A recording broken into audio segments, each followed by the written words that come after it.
Ya ekoloji aslında bir bilim dalı ama biz aslında sadece ekoloji demiyoruz, ekoloji politik diyoruz. Çünkü biz hani doğanın yaşama mücadelesini, yani insanın bir bileşeni olduğu doğanın yaşama mücadelesini, işte yaşamı var eden şeyin doğa olduğu mücadelesini bir politik bir mücadele olarak görüyoruz. O yüzden ekoloji politik dediğimiz şeyin kendisi aslında politikanın da, yaşamın kendisi olan politikanın da doğa olmadan olmayacağı, yaşamın da doğa olmadan olmayacağı. O yüzden ekoloji de aslında tüm canlı cansız varlıklarıyla doğanın korunması için politikaya dahil edilmiş bir mücadele alanı olarak tanımlayabilirim. Bu aslında diğer tüm mücadele alanlarıyla da birleşik, aslında iç içe, onlar olmazsa olmaz bir mücadele biçimi, bir mücadele alanı. Böyle özetleyebilirim. Şimdi Kürdistan'daki ekoloji çalışmalarına gelmeden önce aslında ekolojik tahribatları Kürdistan'daki bakmak gerekiyor. Bu ekolojik tahribat meselesi Kürdistan'da 90'lardan beri aslında bir hem savaşın, yani hem pratikteki savaşın hem de özel savaşın bir uzantısı olarak gerçekleşiyor.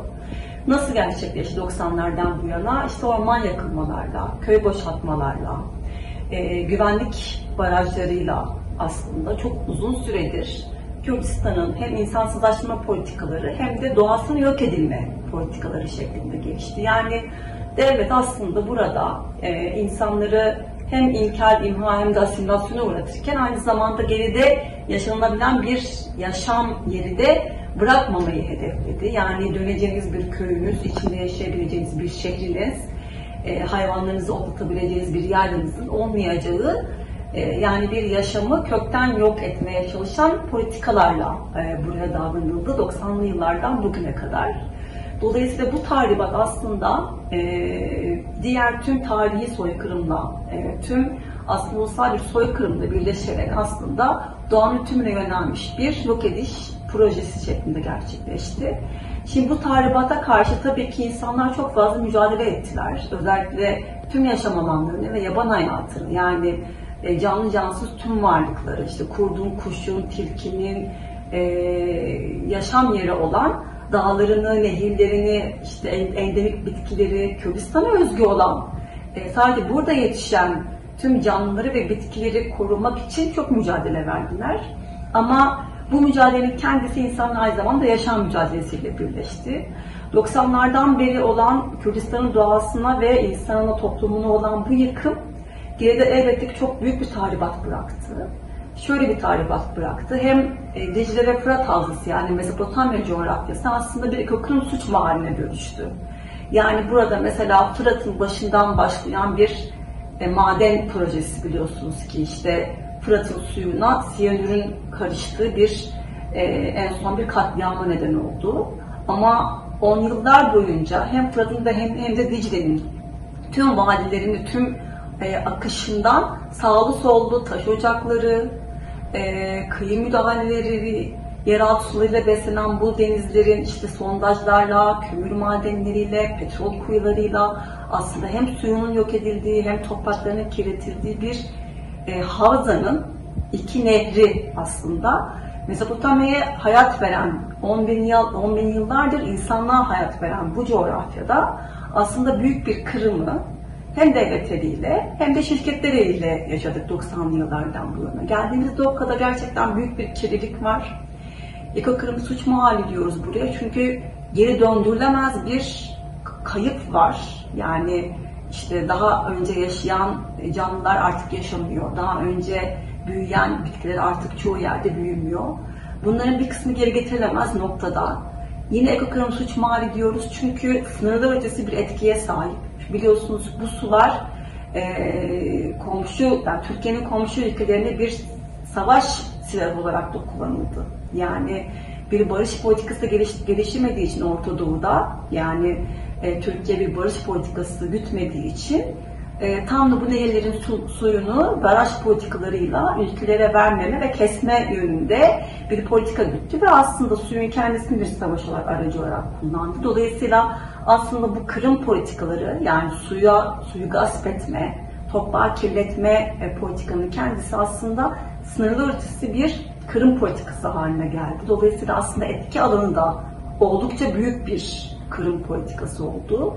Yani hem çok büyük bir yok ediş var, hem sınırlar ötesi bir yok ediş var, hem de gelecek nesillerin hayatını etki eden bir yok ediş var. Yani bizden önceki nesiller tarihi ve günlük yaşamlarını anlatırken doğayla iç içe olduklarını, akan nehirlerle, dağlarla, kuşlarla, diğer hayvanlarla iç içe bir günlük hayatı, bir kadim hayatı anlatırken artık biz bugün bu kadim hayatın çok daha uzağında bir şey anlatıyoruz. Dolayısıyla gelecek nesillere de bırakamadığımız bir doğa var. Ne yazık ki Kürdistan'da bugün.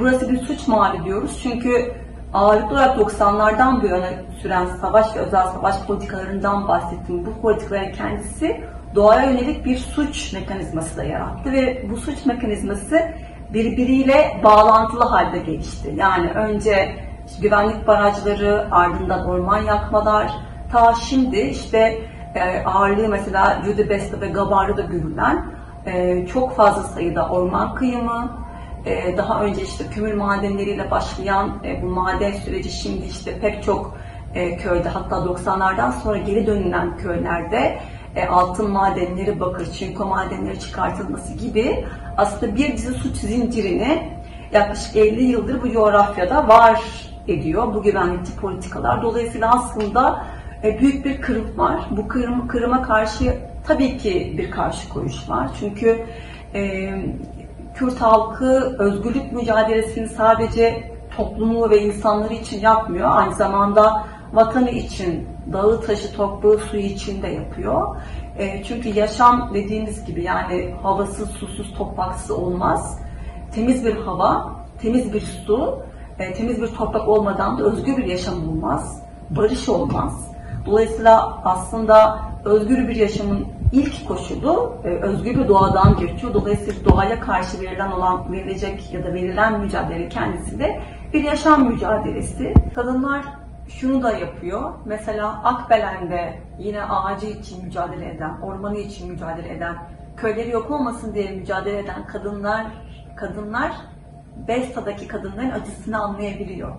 Ya da İkizdere'deki kadınların acısını Cizre'de doğası için köyünü kaybeden ya da işte çeşmesine petrol karışan kadın anlayabiliyor.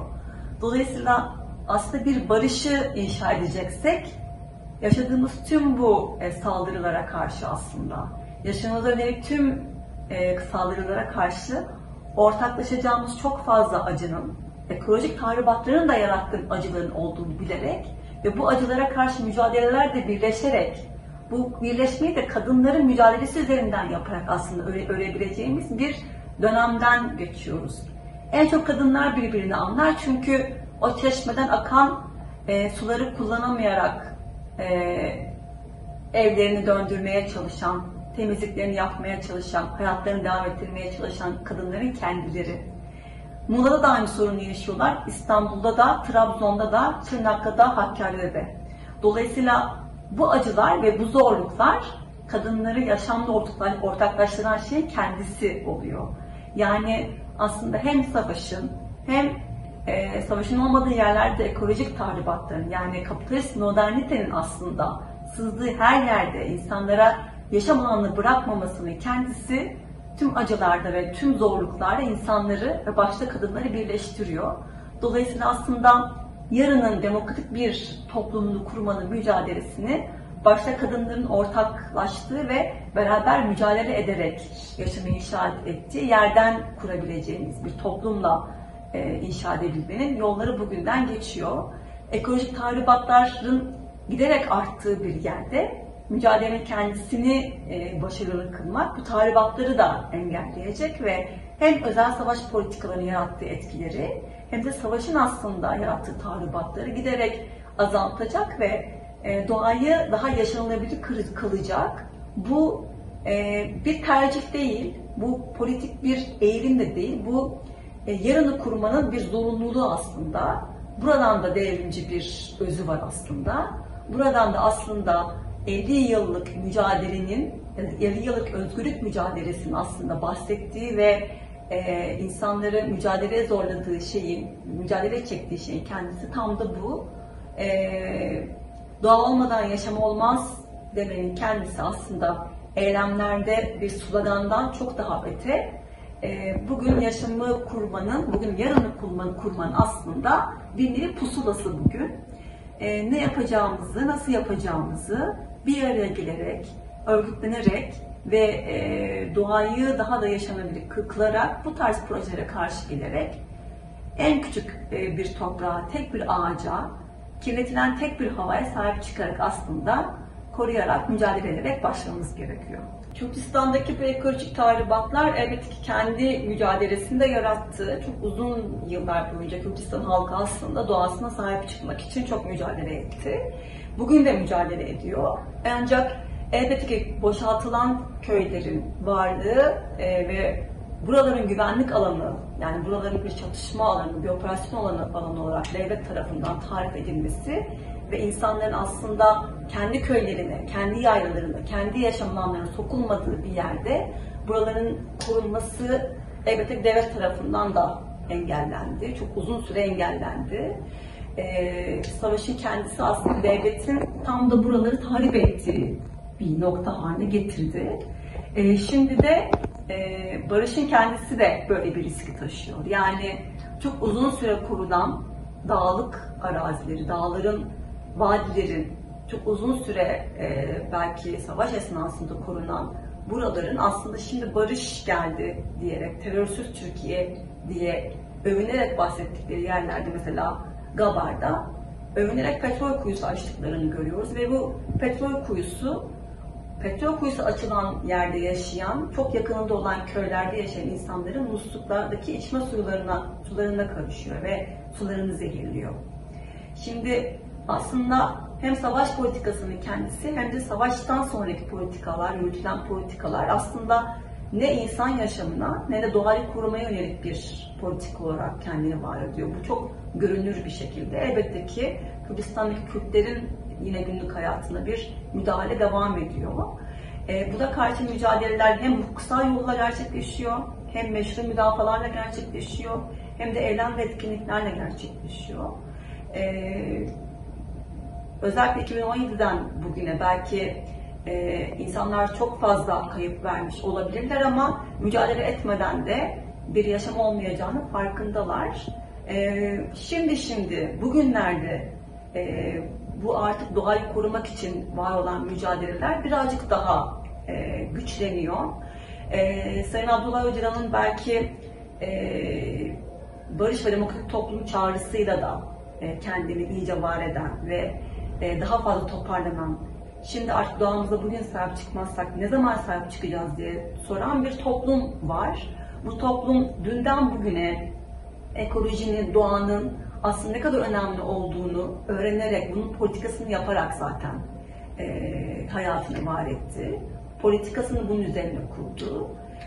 Tüm kadın ve doğayı kendine baz alarak, kendini önüne koyarak aslında bir yaşam var eden bir 4 parça Kürdistan'a yayılmış bir Kürt halkından bahsediyoruz. O yüzden ne yapılacağı çok belli. Yani doğa için ve kendi özgürlüğümüz için başta kadınlar olmak üzere mücadele edeceğimiz bir alanı bir an önce açmak ve toplumu bir an önce bunun üzerinden örgütlemeye devam etmek önemli. Bunun koşulları bugün birazcık daha gelişmiş durumda. Barış ve Demokratik Toplum Çağrısı artık bugünden yarına bir olmazsa olmaz bir toplumun yaratılma çağrısı da aslında. Evet, çok acılar çektik, çok bedeller ödedik ama şimdi artık toplumumuzu daha da demokratikleştirmek, doğayla iç içe bir yaşam kurmak zamanı. Bunun için bir an önce mekanizmaları kurmak, bir an önce herkesi ikna etmek ve bir an önce doğanın bu kırımını engelleyerek doğayla barışık bir yaşamı bulunduğumuz yerden kurmaya başlamak gerekiyor. Dolayısıyla bu çağrıların hepsi işte Türkiye'de kurulan komisyon çalışmalarını da belki ön açıcılığını bekleyerek ve buna çalışarak da Kürdistan'ın tüm şehirleri, tüm ilçeleri, tüm köylerinde bir an önce doğayla barışık bir yaşamı kendi toplumsal, komünal alanlarımızı da yaratarak, toplumsal dayanışmamızı önererek ve kadınların önderlik edeceği bir perspektifte yeniden bir toplumsallaşma ruhuyla kurabilmenin aslında koşulların oluştuğu bir dönemden geçiyoruz. Bu dönem aslında belki de geçtiğimiz günlerde Şırnak'ta yapılan bir yürüyüş ve Besra'da tutulan bir nöbetle de başladı diyebiliriz. Bu nöbet 35 yıldır girilemeyen bir yerde, orman kıyımının çok fazla olduğu bir yerde aslında bir mesaj da verdi. Bu mesaj iki türlü bir mesajdı. Birincisi artık bu ormanları daha fazla kıyıp yok edemeyeceksinizin mesajıydı. Bir diğeri de demokratik toplumun inşasına işte buralardan başlıyoruz mesajıydı. Dolayısıyla aslında artık hiçbir şey Besra nöbetinden öncesi gibi olmayacak. Yani Şırnak halkı, Botan halkı bunu aslında deklare etti o gün. Bu tabii ki tüm ekoloji örgütlerine, tüm emek meslek örgütlerine, tüm demokratik kurumların omuzuna bir sorumluluk ve görev de yüklüyor ayrıca. Çünkü Kürdistan'ın her bir tarafı ekolojik bir yıkıma tabi olmuş durumda. Ve gerçekten bunlarla mücadelenin kendisi doğru bir mücadelenin başlangıcı demek. Ve bunu dört elden herkesin katılımıyla yapmamız gereken bir mücadele. Ama bu başlangıcı iyi kullanırsak, kendimize bir rehber edinirsek, Kürdistan'daki yıkım nerelerde, ne ölçüde, bunun üzerine raporlar hazırlayıp, ağaçlandırma faaliyetlerine girip, doğamızı kendimiz tekrardan kurmaya çalışırsak aslında, tarih olan yerleri geriye döndürülebilir şekilde müdahaleler yapılmasını sağlayabilirsek, elbette ki yeniden yaşanılabilir yerler sağlayabiliriz. Ama bunun için şu tarz çağrılar da yapmak gerekiyor. Mesela ekoloji örgütleri komisyon toplantılarına katılmak üzere talepte bulundular. Ve şimdi mesela 1 Eylül Barış Günü'nde doğa koruması olmazsa barış olmaz diye bir binlerce yani onlarca ekoloji örgütünün imzası ve bir basın açıklaması yapıldı. Bir yazılı açıklama yapıldı. Bu irade şimdi komisyona şöyle bir rapor hazırlıyor. Doğanın kendisine bir hukuksal özne, hak öznesi olma hakkına verilmesi yönünde bir rapor hazırlıyor. Burada barış için ön koşulun doğanın korunması olduğuna ilişkin çeşitli veriler var ve çok önemli bir talep var burada. Şunu istiyorlar. Barışın olması için doğanın korunması lazım. Doğanın korunması için de başta Kürdistan'ın doğasını yok eden tüm büyük projelerin şu an devam eden ve yenisi yapılmak istenen bir an önce durdurulması gerekiyor. Bundan neyi kastediyoruz? Mesela tam da Fırat'ın başındaki İliç madeninin kapatılmasını bahsediyoruz.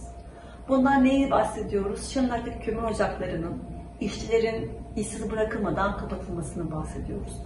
Silopi'deki termik santrallerin artık insanları kanser etmeyecek bir şekilde kapatılmasını ve yine işçilerinin işsiz kalmadan başka yerde istihdam edilmesini bahsediyoruz. Bundan niye bahsediyoruz? Dicle'nin bir nehir olma statüsünü kaybeden, kum ocaklarıyla kirlenmesiyle bir nehir olmaktan dahi çıkan o kadim nehrin nehir olma statüsüne tekrar geri dönmesine ve aktığı topraklara tekrardan yaşam sunmasından bahsediyoruz. Bunlar neye bahsediyoruz? Sular altında kalan Hasankeyf'in 12.000 yıllık tarihinin tekrar geri kazandırılmasından bahsediyoruz. Nerdiş derisinin temiz akmasından ve üzerine HES yapılmamasından bahsediyoruz. Belki Cizre Barajı'nın, Sincan Barajı'nın inşaatlarının durdurulmasından bahsediyoruz. Peki bu noktada kadınlara nasıl bir rol düşüyor? Kadın ve ekoloji ilişkisini nasıl tanımlarsınız? Kadın, yaşamı kuran kadınların kendisi. Yani bu 2022'de yaptığımız Judy yürüyüşünde de kadınlar öndeydi. Çünkü biliyorlardı ki dağlar gittikçe yaşam gidecek ve bunların en çok kadınlar etkilenecek. En son Besra nöbetinde de anneler hemaat yaptılar. Çünkü aynı zamanda orası onların bir yas mekanıydı. Çocuklarını kaybettikleri yerlerdi. Ama aynı zamanda doğayla ve yaşamla bağ kurdukları yerlerdi de. Yani günlük hayatı kuran kadının kendisi doğayla o kadim bilgisiyle doğanın kadim bilgisiyle, o yaşamın kadim bilgisiyle hayatı var eden kişidir kadın. Dolayısıyla doğanın korunması demek, şehrinde, köyünde daha iyi bir yaşam kurması demek. Dolayısıyla birebir kadınlar bunlara öncülük ediyor.